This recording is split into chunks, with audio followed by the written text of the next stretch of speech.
So good day mga ka-DS. Tayo ay mag-change oil ng ating YTX. Yan, buksan muna natin dito sa ilalim. Huwag tayong pansahod. Yan. So maitim, no? Petron pala yung ginagamit niya sa akin. Yung iba kasi Yamalub eh.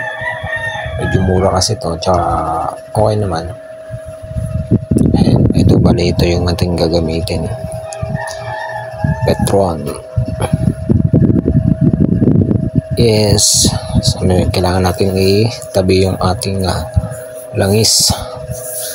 Huwag natin itapon kung saan-saan.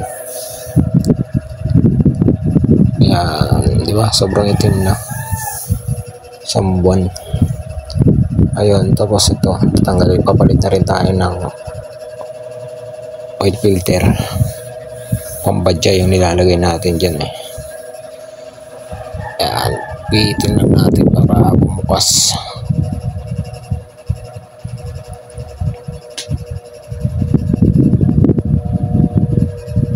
Okay, all goods. Yan, kasi may lalabas na langis dyan eh. Kaya dinadaan-daan ko lang. Yan.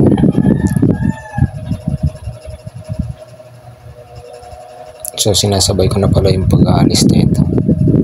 Pagka nagkakabit din ako ng nagpapalit ako ng langis, sinasabay ko na kasi dumudumi din yan eh. May namaitim na din na papalitan din natin yan. Yan, hindi natin ma-focus. Yan, medyo okay po pero kailangan natin magpalit. Eto, Petron 1 liter. Kapit natin dito. Yan, kailangan natin imbudo. Buksan natin.